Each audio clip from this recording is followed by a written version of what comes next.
Sir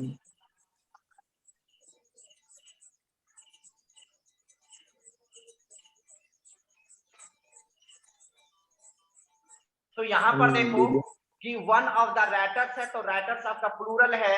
writer जब plural है और इसके पहले हमारा वन से ए है, तो ये सिंगुलर सब्जेक्ट का काम करेगा। जब सिंगुलर सब्जेक्ट है तो पता है कि सिंगुलर सब्जेक्ट के साथ आपका क्या प्रयोग होता है। अब ये मुझे बताओ, नीड ये हेल्पिंग वर्ब के जैसा है या मेन वर्ब के जैसा है, ये डिसाइड आपको करना है। और आप मुझे बताओ ये सही है या गलत है।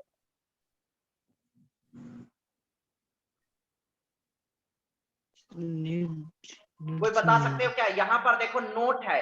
अब देखो जब नोट है तो नोट किसके साथ आता है? अभी बताया था, नोट हमेशा हेल्पिंग वर्ब के साथ आता है। तो ये इसके मतलब क्या होगा? हेल्पिंग वर्ब होगा। तो हेल्पिंग वर्ब है तो ये हमारा यहाँ पे किसका प्रयोग हो जाएगा? नीड हो जाएगा। क्या हो जाएगा?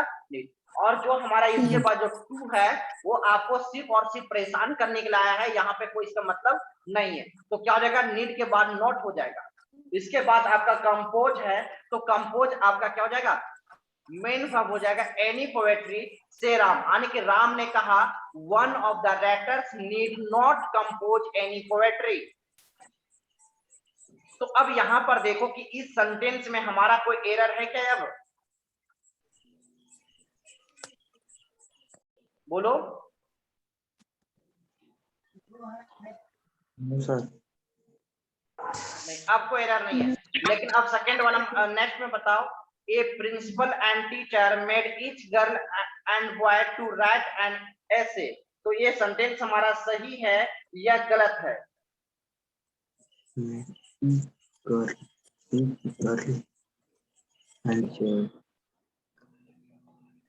क्या ये सेंटेंस सही है या गलत है? कोई मुझे बताओ जो आपका अभी तक जानकारी हुआ है उसके आधार पर। गलत है। गलत है तो सही कहाँ होगा? कोई मुझे बता दो। सर ईच के जगह पे गलत है, ईच के जगह पे। ईच के जगह पे गलत है। Yes sir. सर उसको एंड बॉयज होगा, हाँ एस लगेगा सर, एस लगेगा सर। गर्ल्स में, गर्ल्स और बॉयज में सर, बॉयज एस होगा। अच्छा ठीक है। देखो बाबू, अगर इसके साथ थोड़ा कर ये भी थोड़ा जानकारी समझ लो। ईच के बाद अगर कोई भी आएगा तुरंत, तो ईच के बाद आपका सिंगुलर नाउन का प्रयोग होता है। ईच के बाद सिंगुलर नाउन, लेकिन ईच ऑफ द रहेगा, ऑफ द, तो होगा आपका प्लूरल नाउन। ठीक है। ईच के बाद तुरंत अगर नाउन का प्रयोग करोगे तो आपका सिंगुलर नाउन होगा, जबकि ईच ऑफ द के बाद करोगे तो प्लूरल नाउन होगा।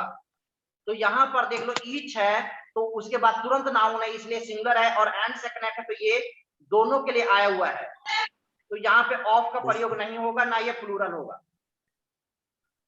प्लूरल एक ही शब्द पे होगा, जब ऑफ का प्रयोग करोगे तब वहां पे होगा। तो अब बताओ यहाँ पे क्या एरर है? सर एरर तब नहीं है सर। वो कहते हुए एरर क्या इसके अलावा? राइट के हो सर।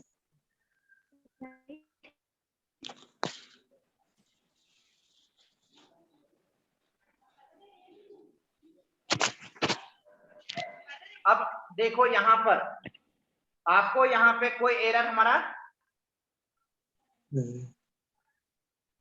नहीं है। इसके बाद every one of the monster has noticed the economy to go down. तो अब बताओ ये सही है या गलत है? Every one of the monsters has noticed. तो अब देखो मोनेस्टर्स आपका मैंने अभी बताया था, every one of the, each of the, all of the, इन सभी के बाद हमेशा प्लूरल नाउन होता है। हमेशा मैं लिखवा दूंगा आगे अभी किसके बाद क्या होता है। तो देखो एवरी वन ऑफ द मोनेस्टर्स, तो ये आपका मोनेस्टर्स है, प्लूरल नाउन है। तो प्लूरल नाउन के पहले हमारा ये ऑफ से कनेक्टेड एवरीवन है, तो ये हमारा पूरे के पूरे जो सब्जेक्ट है वो सिंगुलर होगा या प्लूरल होगा, ये डिसाइड करो पहले। सिंगुलर क्या होगा? प्लूरल होगा सर। प्लूरल होगा सर। प्लूरल होगा, प्लूरल। नहीं गलत। फिर आप क्यों मिस्टेक कर जा रहे? जैसे यहाँ पे क्या देखे थे, one of the writers, writer में से एक। इसी तरह से है मोनेस्टर में से प्रत्येक, प्रत्येक एक। तो प्रत्येक एक के मतलब क्या है? सिंगुलर है या प्लूरल है? प्रत्येक एक, एवरीवन सिंगुलर है या प्लूरल है? मुझे डिसाइड करो। सिंगुलर सिंगुलर जब ये सिंगुलर है तो इसके अनुसार आपका यहाँ पे होगा ठीक है, तो एवरी वन ऑफ द मोनास्टर्स के बाद यहाँ पे हैज होगा और ये कंप्लीट आपका सिंगुलर सब्जेक्ट होगा। तो आप देखो सिंगुलर सब्जेक्ट कैसे आता है, यहां से क्या समझे कि every one of the each of the, ठीक है, तो इन सभी के बाद जो पहला हमारा वर्ड होता है उस पर डिपेंड करता है, लास्ट वाले पर डिपेंड नहीं करता है। लास्ट वाला तो प्लूरल होगा ही जब ऑफ से कनेक्ट रहेगा, लेकिन पहला हमारा अगर सिंगुलर है तो सिंगुलर होगा, प्लूरल है तो प्लूरल होगा। जैसे मैं बात करूं अभी ऑल ऑफ द बॉयज, तो ऑल ऑफ द बॉयज है तो देखो बॉयज तो होगा क्योंकि ऑफ से कनेक्ट है, तो ऑल हमारा है प्लूरल, इसलिए यहाँ हो जाएगा आर, ईच का प्रयोग यहाँ पे नहीं होगा, आर का होगा। लेकिन इसी जगह पे ईच कर दूं, ईच ऑफ द बॉयज, लड़कों में से प्रत्येक, तो आर ना होकर के ईच हो जाएगा। तो समझ पाए यहाँ तक? यस ठीक है, तो अब देखो आप जानते हैं कि सिंगुलर सब्जेक्ट के साथ हैज का प्रयोग होता है, तो बिल्कुल सही है। उसके और हैज के बाद हमेशा किसका प्रयोग होता है? हैज के बाद पूरे ग्रामर में V3, हैज, हैव और हैड, हैज, हैव और हैड, इनके बाद हमेशा V3 होता है, तो V3 यहाँ पे है। धनंजय कुमार फिर लिख रहे हो, मिटाओ से पहले। Notice the economy to go down, तो इकोनॉमी टू गो डाउन क्या हमारा सही है या गलत है, ये मुझे बताओ। सेंटेंस सही है या गलत है? इकोनॉमी टू गो डाउन सही है। इकोनॉमी टू गो डाउन होगा या economy go to down? Economy going down होगा?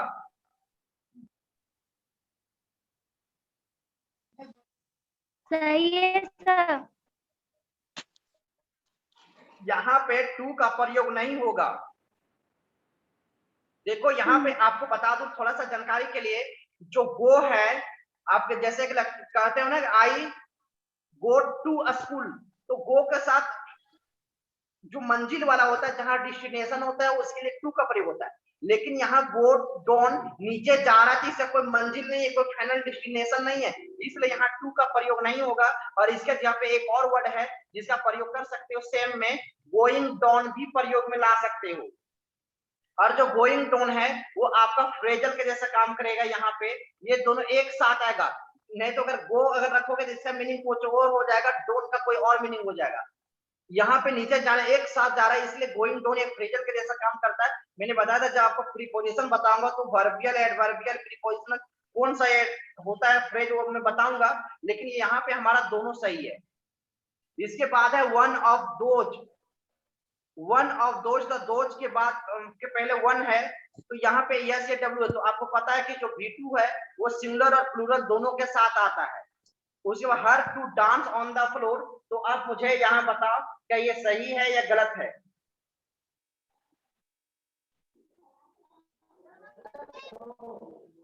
To dance on the floor,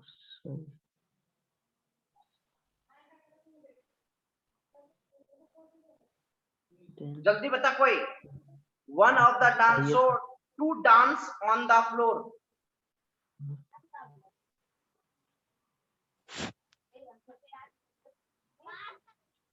कोई तो बताओ। सही। आप लोग इतना एक चीज मुझे बताओ, आप लोग ये रूल पढ़ चुके हो, आप लोग खुद देखो इस रूल में क्या पढ़े हो। यहाँ पे इस रूल में आपको साफ साफ बताया, जैसे देखो यहाँ पे आपको मैंने 100 ले लिया, ऐसे डब्ल्यू आया था बीच में भी, तो देखो यहाँ पे कहीं होगा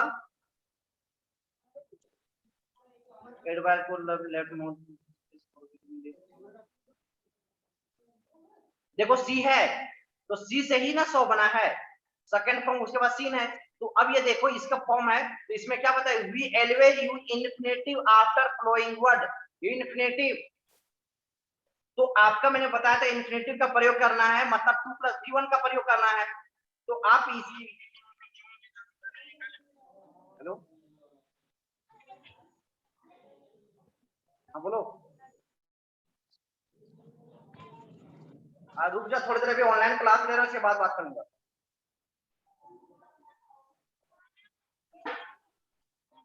तो अब यहाँ पर देखो आपका इसके बाद क्या प्रयोग होगा हमारा, आप क्वेश्चन में देखो,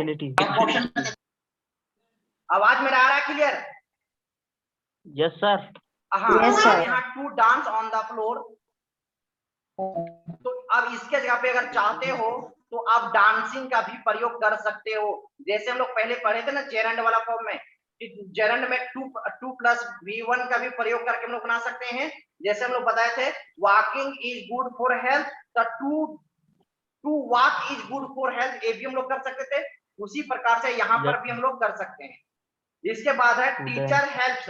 तो देखो ये सेंटेंस आपका टीचर सिंगुलर है या प्लूरल है? प्लूरल है सर। प्लूरल है, तो Plural है, प्लूरल के sir. साथ V5 होगा क्या? नहीं सर। नहीं। Yes, sir. तो ये हमारा हेल्प्स यहाँ पे ये यस हट जाएगा यहाँ से, तो हेल्प रहेगा। Yes. Teachers help the student. अच्छा यहाँ पे छूट गया है, टू सॉल्व हो जाएगा। क्वेश्चन में टू सॉल्व द क्वेश्चंस। तो अब बताओ ये हमारा सही है या गलत है? सही है। To solve the question. तो सॉल्व द क्वेश्चन। दिख रहा है सर। जल्दी बताओ। सही है सर। सही अब है। आगे थोड़ा सा पढ़ते हैं, समय हमारे पास कम है। अभी देखो मैं आपको जो पढ़ाया उसमें से नॉन फ्लैट में से स्क्रीन नहीं दिख रहा है सर। पेड़ वाला भी हो चुका है। जेरंड में प्रेजेंट, जेरंड तो पढ़ा चुका हूँ, पार्टिसिपल में प्रेजेंट पास्ट और आपका परफेक्ट ये हो चुका है। तो अब इसके बाद जो हमारा सिलेबस में है वो आपका पढ़ना है। मैं नॉन फ्लैट का ऐसा पढ़ा चुका हूँ, अब फ्लैट का ऐसा पढ़ाना है। Auxiliary verb, model auxiliary verb और आपका मार्जिनल एक्सुलरी वर्ब। इसके बाद मेन वर्ब के अंदर हमारा दो होता है, एक ट्रांजिटिव वर्ब और एक आपका इंट्रांजिटिव वर्ब।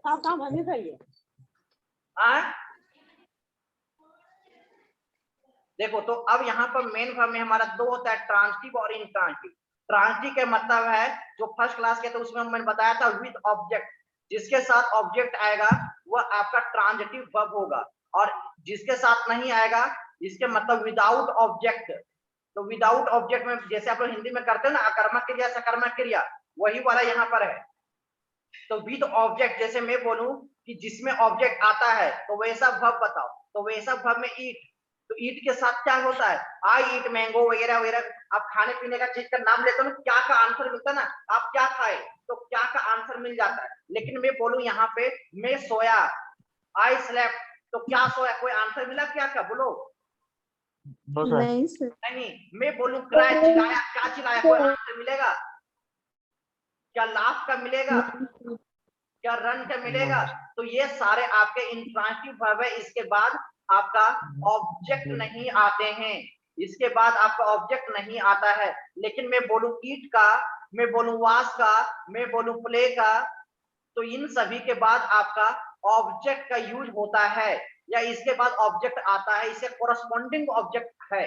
तो हमारा ये ट्रांजिटिव कहलाया और ये हमारा इंट्रांजिटिव। तो यहां समझ आया कि विद ऑब्जेक्ट और विदाउट ऑब्जेक्ट का मैंने प्रयोग किया, उसके मतलब आप लोग समझ लिए?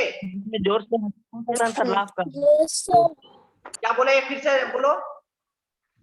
तो बोले सर, जैसे बोले कि रन का सर। मतलब में यूज करेंगे तो सर तेज से दौड़ना तो हो सकता है ना सर? रन में फिर से बोलो, तो क्या बोले रन में? सर जैसे रन में सर तेज से दौड़ना हो सकता है ना, तेज दौड़ना। तो तेज दौड़ना बाबू, दौड़ना का आप वो बता रहे एडजेक्टिव हो, हो गया। वर्ब का आपने बता रहे हो क्वालिटी कि तेज दौड़ना। इस तरह से ये भी बोलोगे कि कुछ जोर से चिल्लाता है, जोर से हंसता है, ज्यादा देर तक, तो वो अलग है। क्या का आंसर नहीं मिलेगा ना कि क्या दौड़ता है। तो ये आप बता सकते हो, अरे। समय का मेंशन कर सकते हो, उसके विशेषता बता सकते हो, लेकिन क्या का आंसर नहीं दे सकते। क्या, जब क्या का आंसर नहीं मिलेगा तो ऑब्जेक्ट नहीं होगा। इसलिए यहाँ पे है कि विद ऑब्जेक्ट और एक आपका विदाउट ऑब्जेक्ट। इसके बाद आपका प्रिंसिपल वर्ब में आपका जैसे इज है, आर है, एम है, वाज है, वर है, हैज है, हैव है, हैड है, ये सभी आपके किसके अंदर आते हैं? प्रिंसिपल ऑक्सिलरी वर्ब के अंदर आते हैं। और उसके बाद मॉडल के अंदर आपका, मॉडल में बहुत सारे आते हैं जो मैं आपको शायद लिस्ट दिखा देता हूं। एक बात देखो तो मॉडल के अंदर आपका क्या क्या आते हैं? कैन है, कुड है, मे है, माइट है, shall, should, will, would, must, need, dare, use to, ought to, ये सारे आपके किसके अंदर आ जाते हैं? मॉडल के अंदर आ जाते हैं। तो अब ये हमारा मॉडल की जो संख्या है, अगर मैं बात करूं दोनों का मिलाकर के जो मॉडल ऑक्सिलरी वर्ब है और मार्जिनल, ये दोनों का संख्या मिलाकर के टोटल 13 होता है। किसी किसी बुक में हो सकता है कि ये आपका 9 होगा तो ये आपका 4 होगा, अगर इसका 11 होगा तो इसका 2 होगा। तो जो 2 है या 4 है वो जिसमें 2 लगता है ना लास्ट में, जैसे ought to, use to, need to, dare to, वो इसके लिस्ट में रखे गए हैं, बाकी सभी इसके लिस्ट में है। तो हम लोग जब मॉडल पढ़ेंगे तो वहां पे हम लोग समझेंगे। तो यहाँ तक के किसी को कोई दिक्कत है क्या? नहीं सर। नहीं है। नहीं तो अब हमारे पास समय, नहीं सर। चलो ठीक है, समय हमारे पास बहुत कम बचे हुए हैं, मात्र 4 मिनट, फिर भी समझने का प्रयास करते हैं। तो मेन वर्ब में हमारा 2 हिस्सा होता है, एक ट्रांजिटिव और एक इंट्रांजिटिव।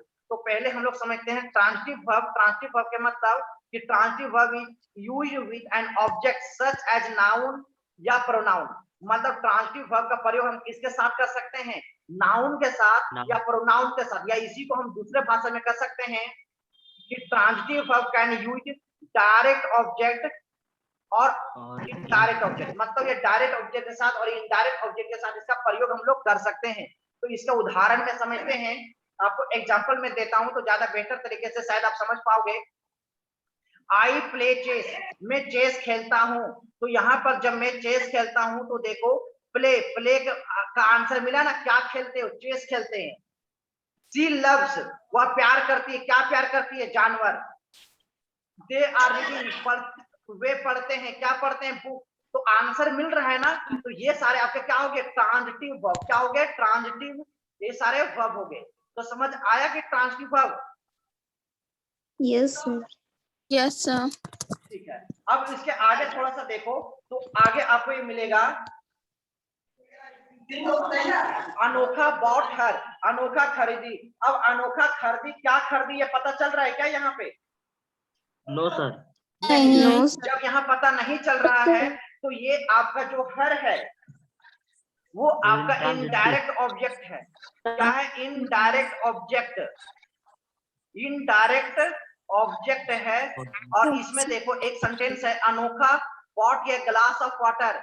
अनोखा लाई, क्या लाई? एक गिलास पानी, एक ग्लास ऑफ वाटर आने की, पानी का एक गिलास लाई। तो ये डायरेक्ट पता चल रहा है ना क्या लाई। जब पता डायरेक्ट चल रहा है तो यही आपका क्या हो जाएगा? Direct object. क्या हो जाएगा? डायरेक्ट ऑब्जेक्ट हो जाएगा। क्लियर है यहाँ तक सबका? Yes sir. Yes sir. लेकिन देखो जो नेक्स्ट वाला सेंटेंस है इसमें लिखा हूं आदित्य सेंट हर या लेटर। तो यहाँ पे आपका हर वाला भी है। तो अब देखो जब भी हम लोग सेंटेंस बनाएंगे तो उस सेंटेंस में आपका इनडायरेक्ट ऑब्जेक्ट पहले होगा। इनडायरेक्ट ऑब्जेक्ट पहले होगा, उसके बाद आपका होगा डायरेक्ट ऑब्जेक्ट। अगर इसका ऑर्डर के बात करूं तो यही है कि पहले इनडायरेक्ट ऑब्जेक्ट होगा, उसके बाद आपका डायरेक्ट ऑब्जेक्ट होगा। तो देखो यहाँ आदित्य, आदित्य तो आपका नाउन हो गया। इसके बाद आपका यहाँ पे सेंट है, वो V2 हो गया। हर है जो आपका इनडायरेक्ट ऑब्जेक्ट है, इनडायरेक्ट ऑब्जेक्ट हो गया। और आपका जो ए लेटर है वो आपका डायरेक्ट ऑब्जेक्ट हो गया। तो इसके मतलब देखो यहाँ पे डायरेक्ट इनडायरेक्ट ऑब्जेक्ट। तो यहाँ पे ये हुआ कि आदित्य अनोखा बॉट हर, अनोखा लाई उसे। क्या लाई उसे? पता नहीं है। अनोखा लाई, क्या लाई ये पता है कि एक गिलास पानी। आदित्य सेंट हर लेटर, उसे पत्र भेजी, उसे भेजी। उसे वो तो क्लियर नहीं है कौन सा ऑब्जेक्ट की बात कर रहा है।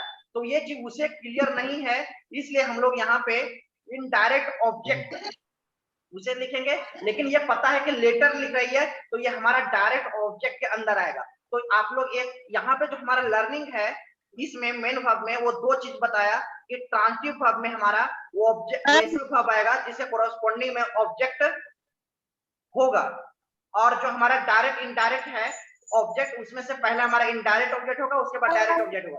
बोलो, कोई कुछ बोल रहे थे, जल्दी बताएं। नहीं कोई कुछ बोल रहे थे जल्दी। सर पूरा सिलेबस कितना दिन में खत्म हो जाएगा सर? फिर से देखो आवाज कम आ रहा है, शायद कट जाएगा कुछ समय में। इसके बारे में आराम से कल में चर्चा कर लूंगा कि कितना समय में खत्म हो जाएगा और क्या क्या दूंगा उसके बारे में कल फिर से एक बार चर्चा कर दूंगा। जितने लोग नए आए हो जो पूछ रहे हो उनको मैं कल फिर से इसको क्लियर कर दूंगा। और हमारा टाइम SSC लगभग ओवर जितने हो चुका है, अब समय बहुत कम बचे हुए हैं।